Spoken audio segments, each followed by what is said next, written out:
Good evening. This is Jared with Carbon Digital. Today we're going to go over what our onboarding process is like so that you can see how easy it is to work with us. So let's dive right in. Going to hop onto a screen share here. And boom, there is our beautiful website. If you're curious about this background image, this is downtown Charlotte, North Carolina, the region of the world where I hail from. So, anytime someone reaches out to us, our first step every time is to qualify the lead. So that means that we want to know if you're going to be a good fit to work with us. We want to know if you have realistic expectations about the project. We want to know if you have a realistic budget for the project. And then we also want to know what you actually want in the project. And so all of that happens with what we call a project survey. Other agencies are going to call this a questionnaire. It's really the same thing, but we have found that project survey uh, just kind of rolls off the tongue a lot better, and people are more eager to actually fill out the paperwork. So we call it a project survey. And we do this so we can find out all that information, but more importantly, um, because we have a process, and you're going to see that as we get later into this here, we have a process, and our process is everything. And so if you can't follow the process as a lead, someone who's not even a customer yet or a client yet, if you can't follow the process on day one, how is that going to look when we're, a month into a 3-month project? That's going to be really bad for us. And ultimately, it's going to be bad for you too, because we're going to have some heart to heart conversations. And I don't like doing that. Not because, I might sound like a dick or anything, just because I don't like dealing with the crap that comes with that. And usually that just, you know, it makes me look bad, even though it's a good business decision to have those conversations. I just like to kind of nip those problems in the butt before they even get further down the road, proactively resolve issues instead of reactively. That's just a preference of mine. So, uh, in order to work with us, you are required to submit a project survey. So, here's what that looks like. We use a tool called Content Snare. Basically, it's just a form that looks pretty fancy. This is kind of what it looks like. I'm actually logged in, so some of this at the top here you won't have, but all this on the side you will. And this is a custom template that we've put together. It'll ask for general information, like your company name, address, pretty simple. It will go through some business questions. How long have you been in business? How many employees you have? What are your products and services? Then we'll get down to your website details and your domain. Do you have existing content, stuff like that? Then we're going to dig a little deeper, ask if you have any marketing in-house or with another agency. Then we'll dive into your audience and your customers, right? This is really trying to hone in on the demographics of, who's your customer avatar, right?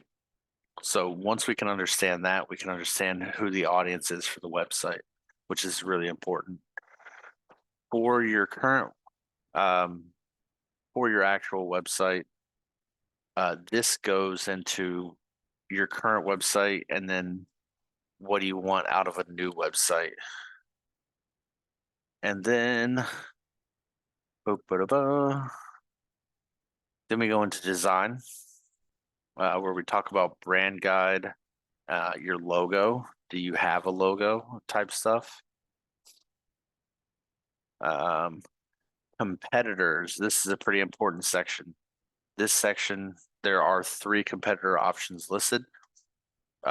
Basically, you provide the URL, what you like about their website, and what you don't like about their website.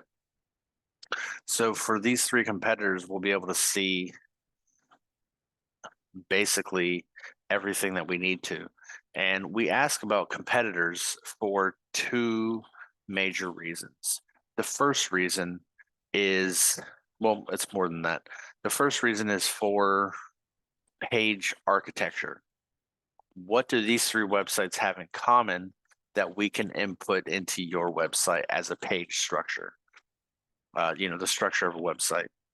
And the reason why that's important is because we're not familiar with all industries. I'm not going to lie and tell you that we are. We're not experts in everything. That's impossible. But in order to properly build out something for you that will perform, we need to know what your industry looks like. And the page structure give us an idea of what we should be trying to achieve. Then on top of that, we also were going to audit their branding, see how their branding compares against yours, because if their branding is phenomenal and yours is not, and their branding speaks to their audience and yours does not, then we're going to talk to you about your branding, because clearly something needs to change.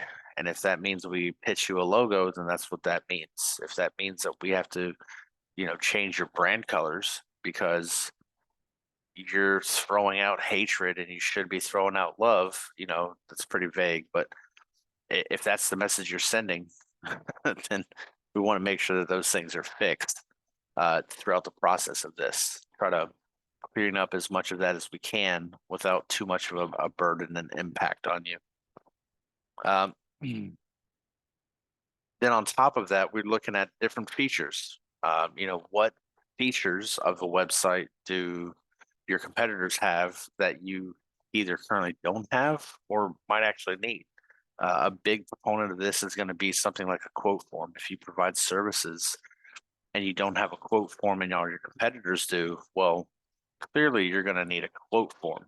And so we'll look at stuff like that to see what should we add, right? If you're selling insurance, do you really need a gallery? I would think not. And so it's just different things like that that we can use to compare what your audience is doing or what your competitors are doing, so that we can make sure that you are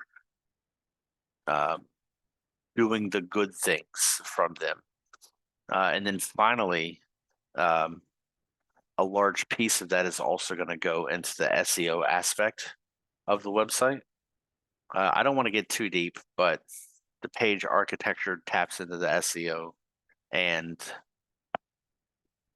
seeing their websites, we can also audit what type of keywords they're targeting, so we can make sure that you're targeting similar keywords and stuff like that.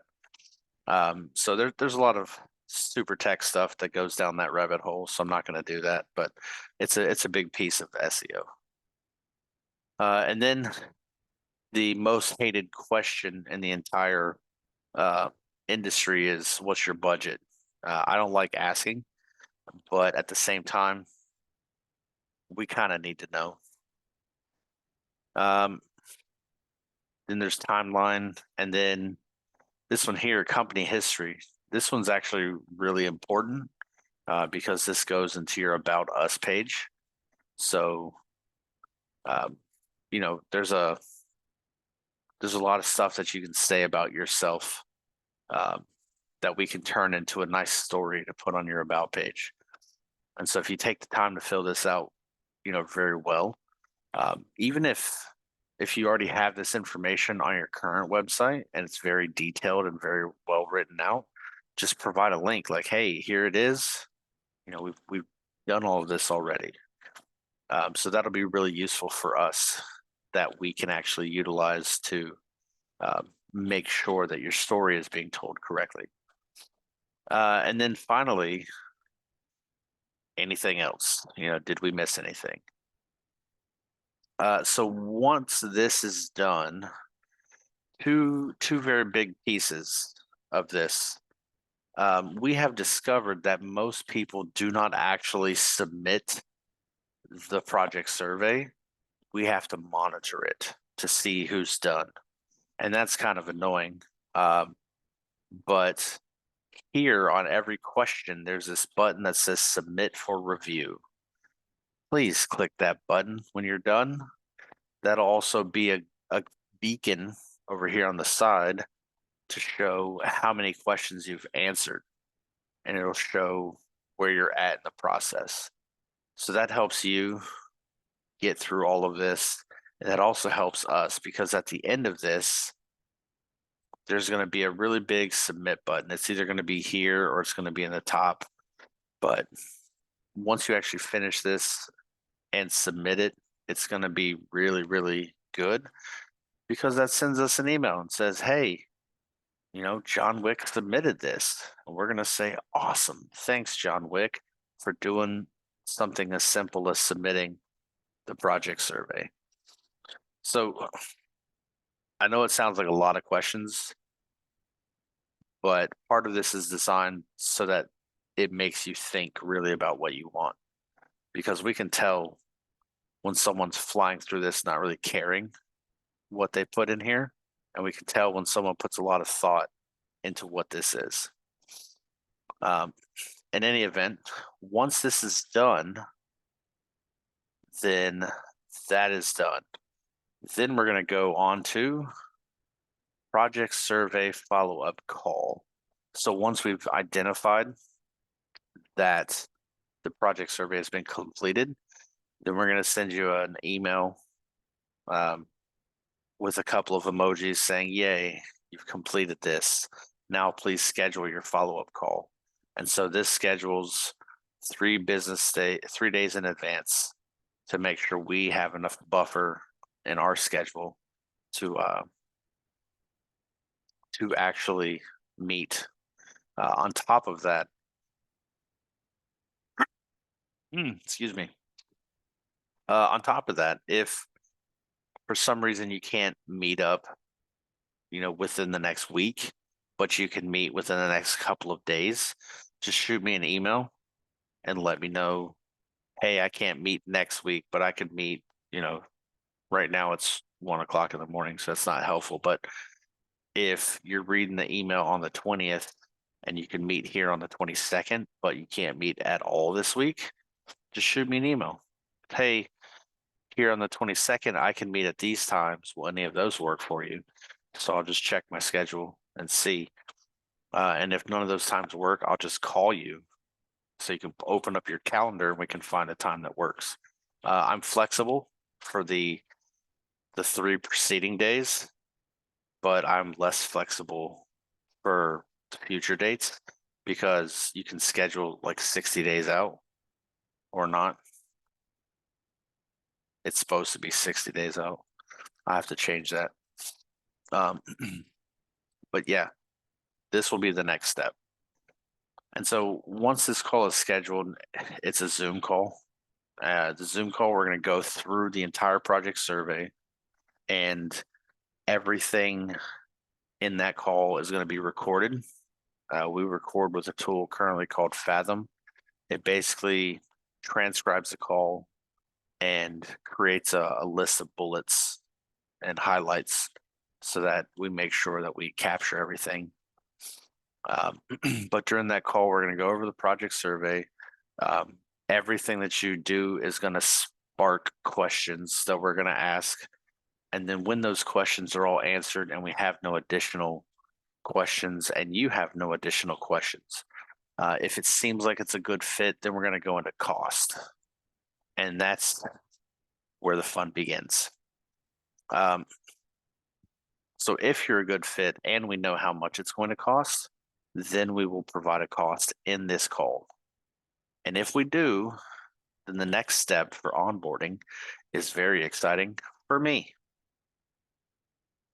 So here we have our proposal templates. That's right, I said template. Ooh. So this is very simple. I'm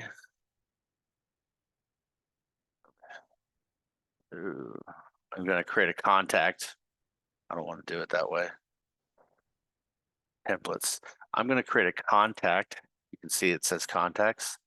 And in that contact, I'm going to put in all of your information, right? We're going to need your email, your phone, your address, your business name, and typically your title. If I don't have it, I'm going to try to find it online. Otherwise, I'm just going to call you owner. Depending on, I've also used like self or individual for individual needs. But nonetheless, I try to be as accurate as possible in that. And from here, once I create a contact for you, which is the same information we're going to plug into our CRM as well for communication, but I will click create document and it's going to spin up this document. And so all of these placeholders are going to fill out all of your information and all of my information. And then everything in this template is 90% done because we know exactly the type of stuff. For a small business website, this is 90% done. So all I have to do is I go past project objectives, past project scope, which talks a little bit about what we're actually going to do for the website. It's going to go into project tasks that we're going to be completing. And we get to here, project specific notes. So if there are any notes that are specific for the project, then we will add them here. If there aren't any, then we will delete this page. For example, I have a nonprofit website that we closed on it last week. It's a small website, and at the time there was nothing of note because there's not really anything on the website to really note. So we didn't fill out anything here. We just deleted the page and kept rolling.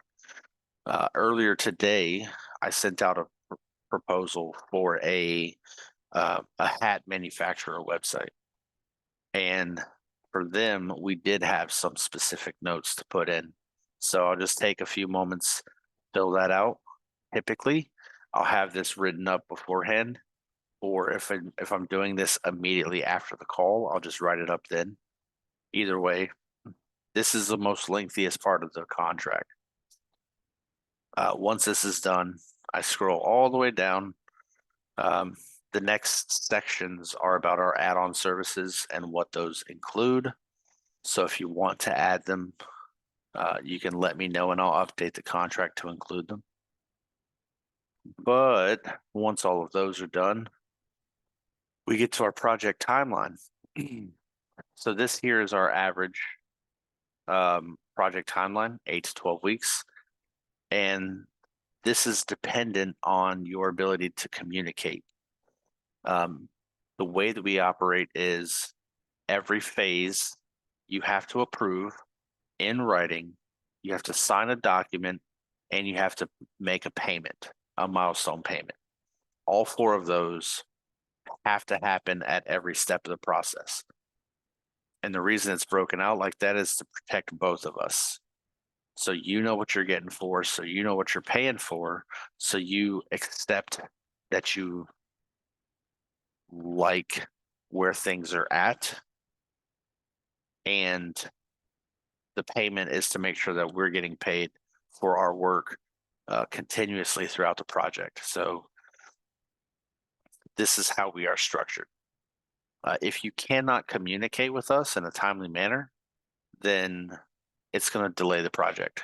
For example, we have an e-commerce store right now.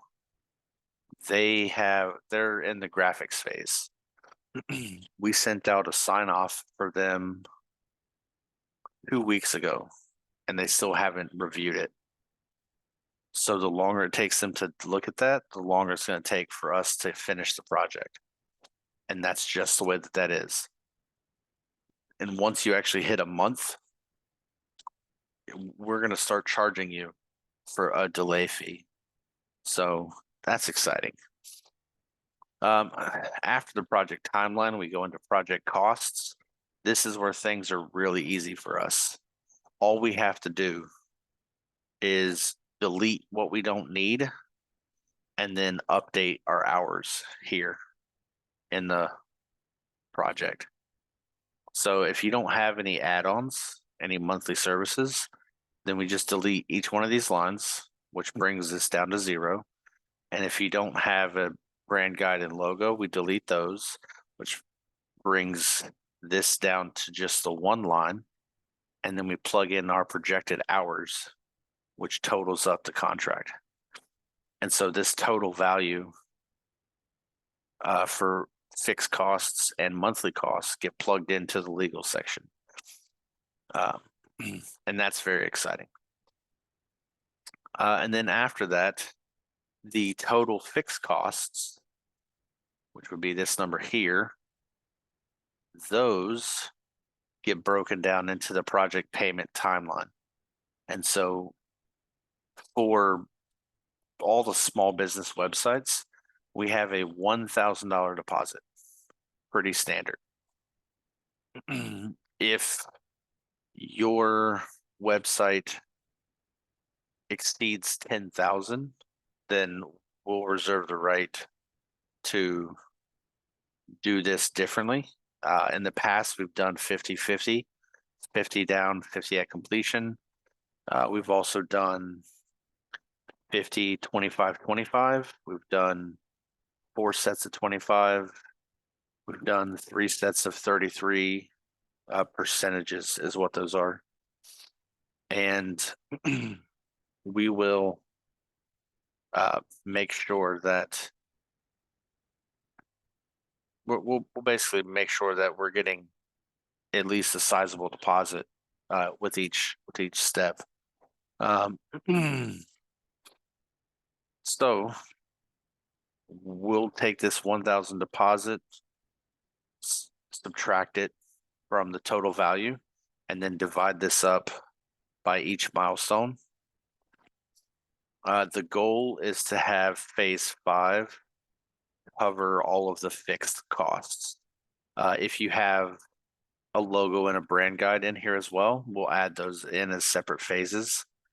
And then we will have additional layers for milestones, which will bring your per milestone cost down. So this is an example of a $6,000 website. So that is how that would break out, and it's pretty effective. So far, our clients really like that a lot, and we haven't had any issues since we moved to this model. So once that's done, all of the legal stuff here at the bottom basically says the same thing it does at the top. And then we'll come in here to payment. We'll confirm the actual amount is accurate, and then we'll send it off. And then the fun begins, because if you sign the contract, you will be prompted immediately to pay a deposit, and then we get to work. So if you guys have any questions, concerns, comments, complaints, send them over. If you'd like to get started, you can also send us an email, hello@carbondigital.us. All right, guys, until next time. Bye.